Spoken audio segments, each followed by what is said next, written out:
장애인 문화복지신문 제264호 제15면 기사입니다. 평택모산영신 도시개발사업조합, 평택지역자활센터의 장애인 자전거 후원.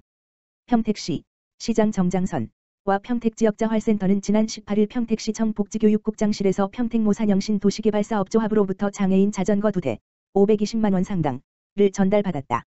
이날 전달식에는 평택시 손정호 복지교육국장 및 사회복지과 관계자, 김원식 평택모산영신 도시개발사업조합장, 김양수 평택지역자활센터장, 관계자 등 10여 명이 참석했다. 평택모산영신 도시개발사업조합은 장애인 맞춤형 자전거를 통해 평택시 신체 및 발달 장애인 등 장애인 비장애인 차별 없이 문화여가 생활을 할 수 있는 환경 조성에 도움이 되고자 평택지역자활센터에서 지난 10월 26일에 개소한 공공자전거 무료 대여소에 전달해 달라며 520만 원 상당의 장애인 자전거 2대를 후원했다. 김원식 조합장은 장애인 맞춤형 자전거 지원으로 장애인들의 건강하고 즐거운 여가문화생활 및 삶의 질 향상에 큰 도움이 되길 바란다고 말했다. 김양수 센터장은 코로나로 인해 많은 분들이 힘든 상황을 겪고 있지만 이러한 따뜻한 후원을 해주셔서 감사드린다며 평택시 장애인 비장애인 차별 없이 다 함께 건강한 여가생활을 할 수 있도록 노력하겠다고 전했다. 손정호 국장은 코로나로 인한 위기 상황에도 불구하고 평택모산영신 도시개발사업조합이 뜻깊은 선물에 감사하다며 공공자전거 대여소에 전달해 이용하는 데 어려움이 없도록 할 것이며 장애인 자전거 이용으로 장애인식 개선에 도움이 되길 바란다. 자칫 소홀하기 쉬운 취약계층의 여가 선용을 위해서도 힘쓰겠다고 밝혔다. 평택시 2020 복지보건 사례수기 발표회 및 찾아가는 복지 성과 보고회 개최. 평택시, 시장 정장선은 20일 시청대회의실에서 읍면동 지역사회보장협의 제위원, 사회복지시설 종사자, 공무원 등 80여 명이 참석한 가운데 복지사각지대 제로화로 시민이 안심하고 살 수 있는 도시를 위한 2020 복지보건 사례수기 발표회 및 찾아가는 복지 성과 보고회를 개최했다. 이날 행사는 코로나19 확산 방지를 위해 거리두기 수칙을 준수하며 80여 명 이내로 간소하게 진행했으며 위기에 놓인 소외된 이웃들에게 어려움을 나누고 실천하는 과정을 담은 사례수기 공모작에 대한 우수작 시상과 발표가 있었다. 또한 찾아가는 복지 서비스를 통해 선제적인 복지사각지대 발굴 지원에 기여한 찾아가는 복지 유공자에 대한 표창과 각 읍면동의 복지사각지대 발굴 홍보에 대한 자료를 함께 공유하며 지역 보호 체계를 구축하는 자리를 만들었다. 올해로 14번째를 맞은 2020 세상속으로 복지보건 사례 및 수기 공모는 34편 응모, 심사를 거쳐 총 10편을 우수작으로 선정했다. 사례 부문에서는 안중읍 조선영, 최우수, 신장 이동 이지연, 우수, 중앙동 김동준, 우수, 횡성읍 이정희, 장려, 송북동 김은혜, 장려, 수기 부문에서는 신평동 김범규, 최우수, 지산동 한신자, 우수, 오성면 김지현, 우수, 서정동 이명숙, 장려, 신장 일동 이지은, 장려, 님이 수상했으며 찾아가는 복지 유공 부문에서는 공무원은 포승읍 신은, 송탄 출장소 사회복지과 정준영, 신평동 김유준, 시민은 안중읍 최승규, 포승읍 김유순, 진위면 이정숙, 지산동 양기남, 평택노인복지센터 김은봉, 안중소 규모 요양시설 김명숙님 등 9명이 수상했다. 정장선 시장은 코로나19로 위기에 처한 많은 시민들에게 찾아가는 현장 중심의 복지행정 실현과 촘촘한 지역사회 인적 안전망 구축을 통해 맞춤형 복지 서비스를 제공하여 시민이 체감하고 만족할 수 있도록 더 많은 노력을 기울이겠다고 말했다. 포천시 노인복지관, 행복한 삶의 목표나의 마침표 온라인 웰다잉 교육 진행. 포천시 노인복지관, 관장 이종범, 은 지난 10월 27일부터 약 한 달간 죽음을 주제로 하는 웰다잉, 교육을 줌 프로그램을 활용해 비대면으로 진행했다. 웰다잉, 교육은 건강 체크하기, 나를 되돌아보기, 고독사 예방하기 등 총 10가지의 주제로 세분화하여 죽음에 대해 서로 이야기하며 죽음에 대한 부담을 줄이고 긍정적인 인식 향상을 도모하기 위해 마련됐다. 이종범 관장은 코로나19가 장기화되면서 일상생활의 어려움과 더불어 디지털 매체를 통해 들리는 잦은 사망 소식으로 어르신들이 가지는 죽음에 대한 불안감을 완화하기 위해 교육을 진행했다면서 좀 더 다양한 방식으로 제공할 수 있도록 노력하겠다고 전했다. 근로재입, 포천종합사회복지관의 사랑 물품 전달. 근로재입, 대표 박규현, 은 지난 18일 포천지역 복지 사각지대의 노인 위기가구를 지원하기 위해 포천종합사회복지관, 관장 이종범에 5,500만 원 상당의 위생 및 방한용품을 기탁했다. 기탁된 근로제닉의 덴탈 마스크, 일회용 마스크 등 위생용품과 단열 에어캡, 문풍지 등의 방한용품은 포천 관내 복지 사각지대의 노인 대상자 약 700여 명에 지원될 예정이다. 박규현 대표는 지역의 어려운 분들을 위해 도울 수 있는 일이 무엇이 있을까 고민이 많았다라며 코로나19로 인해 더욱 힘든 시간을 보내고 있는 많은 대상자들의 뜻깊게 쓰이길 바란다고 소감을 밝혔다. 이종범 관장은 코로나19로 어려운 시기에 대상자들을 도울 수 있게 기부해 주셔서 감사드리며 이번 물품들은 지원을 받지 못하고 있는 복지 사각지대의 노인 대상자들에게 지원할 수 있도록 노력하겠다. 또한 앞으로 근로제닉과 포천 지역 복지를 위해 다양한 방안을 모색하고 적극적으로 협조하겠다. 라고 전했다.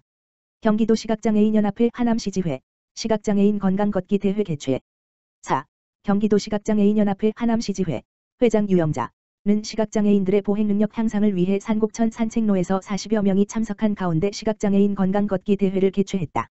시각장애인에 대한 재활의지의 활성화와 사회 참여의 동기를 부여하기 위해 실시하는 이번 행사는 보행지도사를 통해 흰지팡이에 대한 정확한 사용법을 이해하고 사용함으로 주변의 위험물로부터 신체를 보호하기 위해 지난 6일 개최됐다. 유영자 회장은 시각장애인의 사회 참여를 위해 걷기 대회를 개최하고 있으며 사회 통합을 위해 지속적으로 노력하겠다고 말했다. 시 관계자는 코로나19의 어려움을 겪고 계신 장애인분들이 건강 걷기 대회를 통해 조금이나마 위로가 되는 시간이 되시길 바란다며 시각장애인들의 복지 증진을 위해 시에서도 지속적으로 노력하겠다고 밝혔다. 하남시 국민디자인단 공유공간 마음 쉼표 현판식 개최. 하남시의 주민주도형 국민디자인단 지원 사업 2결실을 맺었다. 18일 시에 따르면 미사 열세 단지 관리사무소에서 국민디자인단 주민공유 및 상담공간 마음 쉼표 현판식이 지난 17일 개최됐다. 마음 쉼표는 시가 2019년 국민디자인단 우수사업으로 행정안전부 장관상을 수상, 이때 확보한 국비 7천만 원으로 조성됐다. 마음 쉼표는 주민 공유공간 및 상담공간으로 구성됐다. 공유공간은 작은 도서관과 연계해 주민 커뮤니케이션 공간으로, 상담공간은 전문 심리상담센터와 연계해 심리상담을 필요로 하는 주민들을 위한 공간으로 운영될 예정이다. 한편 이날 현판식은 코로나19를 대비해 방역수칙 준수 하 소규모로 진행됐으며 김상호 시장을 비롯해 박미숙 시의회 의장 및 시의원, 국민디자인단원, 미사 열세 단지 주민 등이 참석했다. 이 자리에서 김 시장은 시민 스스로 만들었다는 점에서 마음 쉼표는 시에 큰 의미가 있는 공간으로 자리 잡게 될 것이라며 이를 계기로 미사 열세 단지가 미사 1동과 미사 2동을 잇는 미사 지역의 교량, 나아가 민관협력의 교량으로 발전해 나가길 바란다고 밝혔다.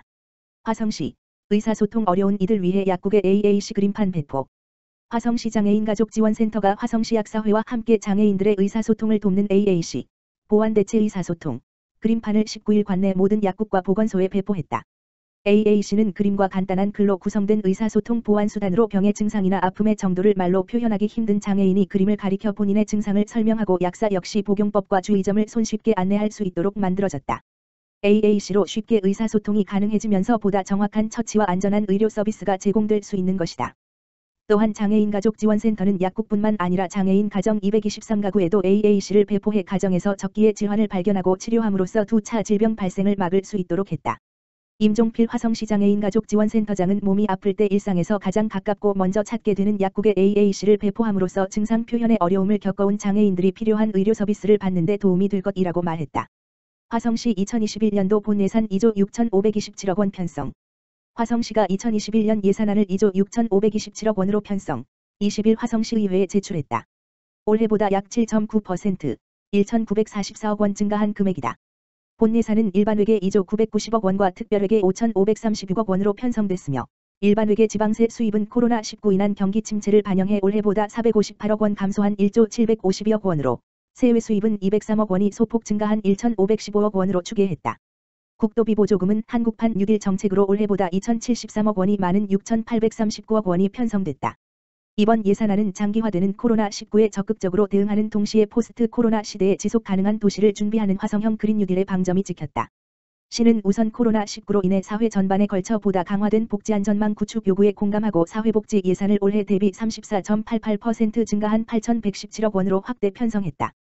또한 코로나19 대응 및 감염병 관리 등을 위한 직접 예산으로 165억 원을 편성하고 취약계층 일자리 지원 및 마을 단위의 촘촘한 방역망 구축을 위한 지역방역 일자리 사업과 코로나19로 직격탄을 맞은 소상공인의 회복을 돕는 자영업 리뉴얼 오픈 프로젝트 사업, 택시 내 비말 차단막 설치 사업 등을 신설했다. 화성형 그린 뉴딜에는 무상교통 버스와 버스 공영제 401억 원, 전기 및 수소차 구매 지원 156억 원, 운행 경유차 배출가스 저감 사업 119억 원, 스마트 관망 관리 인프라 구축 71억 원, 음식물 처리 시설 신재생에너지 리사이클 등의 64억 원을 투입해 포스트 코로나 시대를 대비하고 침체된 지역경제 활성화를 이루겠다는 포부이다. 이 밖에도 어촌 뉴딜 사업 112억 원, 동탄 화물자동차 공영차고지 조성 23억 원, 무봉산 자연휴양림 및 체험교육장 조성 48억 원, 봉담 이지구 주차타워 등 3개소 주차장 건립공사 130억 원, 화성혁신교육지구 운영비 76억 원, 교육환경 개선 사업비 74억 원, 통학버스 지원 20억 원, 중고등학교 무상교복비 지원 14억 원 등이 편성됐다. 반면 각종 행사성 경비는 올해 대비 약 63억 원을 삭감, 공무원 사무관리비와 공무국의 출장 경비, 여비 등 행정 운영 경비도 줄여 부족한 세수를 충당하고 민생 안정에 보다 집중하겠다는 계획이다.